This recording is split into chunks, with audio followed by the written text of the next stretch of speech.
Bonjour, je m'appelle Alexandra, j'ai 50 ans. Je suis bénévole en soins palliatifs à la maison médicale Jeanne Garnier à Paris, dans le 15e arrondissement. Par ailleurs, je suis enseignante de français langue étrangère en école d'ingénieur et en freelance aussi dans l'édition. Et c'est d'ailleurs le fait de travailler en freelance et d'avoir la souplesse horaire qui m'a permis en fait de pouvoir faire ce bénévolat qui prend une matinée par semaine. Je me suis engagée comme bénévole et dans ce bénévolat pour plusieurs raisons. C'est comme un cheminement avec des petits cailloux. D'abord, ça a commencé par la disparition, la mort d'un proche, que j'ai eu l'occasion d'accompagner sur ces derniers mois.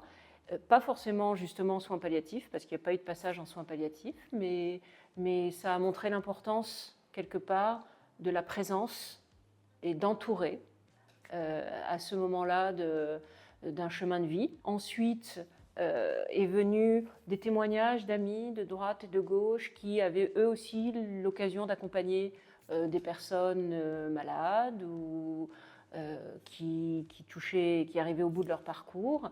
Et pour terminer, le dernier caillou, ça a été la mort à la maison médicale Jeanne Garnier d'un oncle.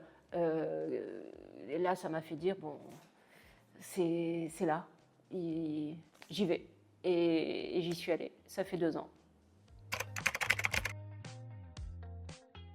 Alors la place du bénévole dans une unité de soins palliatifs est complémentaire des soignants, complémentaire de la présence des amis ou de la famille, parce que justement on ne fait partie d'aucun de ces cercles-là. On est surtout une oreille ou un interlocuteur qui ne va pas parler de soins, qui n'a pas de passif relationnel ou affectif avec la personne. Donc, cette personne va avoir une liberté de parole que finalement, elle n'a pas avec ses cercles habituels. Ce que j'aime bien dans les rencontres qu'on fait à la maison Jeanne Garnier, c'est la richesse. C'est la richesse humaine, étant donné que quand on rentre dans une chambre, la personne, a priori, a dit oui. Donc, elle est prête à une rencontre. Le contenu de cette rencontre dépend d'elle. Donc, il y a un effet surprise. Ça, c'est déjà en soi plutôt plaisant.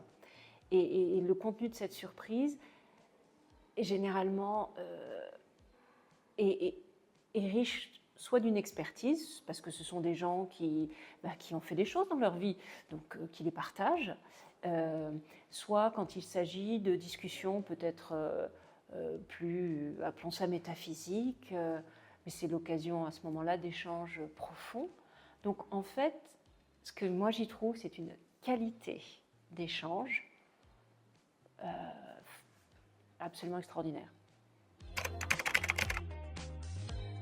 Une des difficultés que j'ai rencontrées au début de ce bénévolat, c'était la communication non verbale.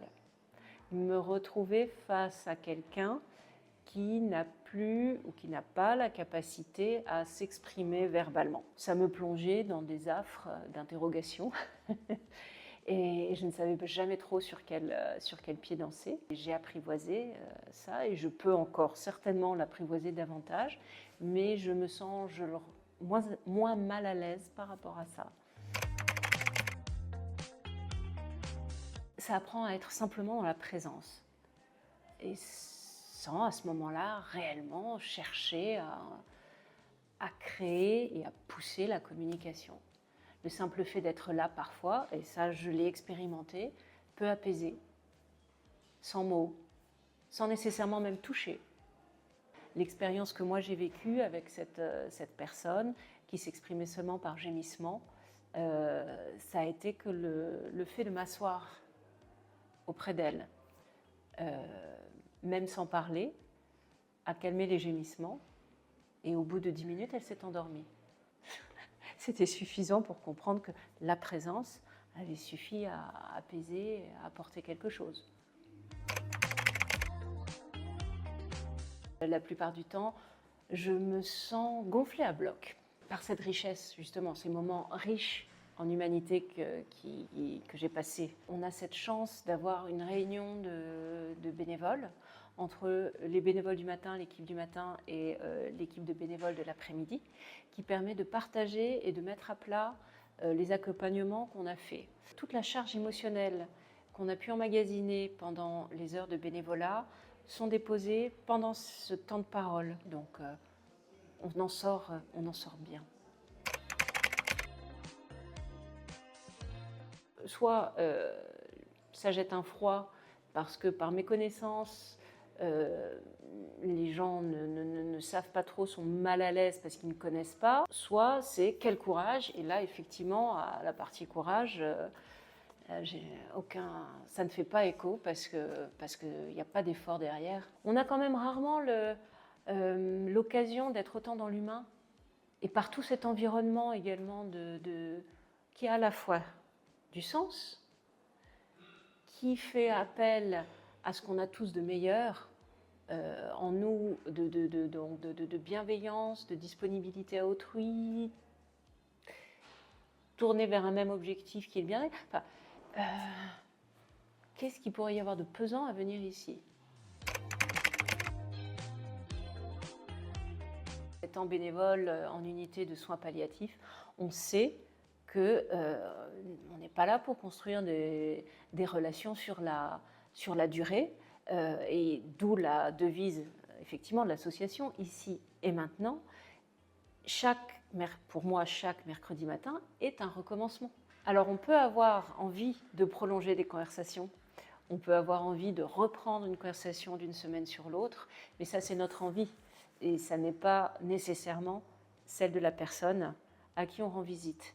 Et notre priorité, c'est de se caler à ce que souhaite finalement notre interlocuteur. Donc on a beau avoir eu la semaine précédente une conversation absolument passionnante sur, par exemple, l'art de faire frire les calamars au barbecue sur la plage, et on voudrait en savoir un tout petit peu plus parce qu'on va partir en vacances. Si ce jour-là, la personne a envie plutôt d'aborder ses souvenirs de famille, on parlera des souvenirs de famille. On s'efface, et ça on le sait, et ça fait partie de la règle du jeu. On suit le rythme et on respecte ce dont la personne souhaite parler. Ça apprend à se décentrer. On se décentre de soi pour capter le rythme de la personne qu'on a en face. C'est une qualité que finalement on développe et qu'on peut aussi utiliser en dehors de l'unité de soins palliatifs, parce qu'on a toujours besoin quelque part, de se mettre au diapason et de sortir de soi pour être à l'écoute de l'autre.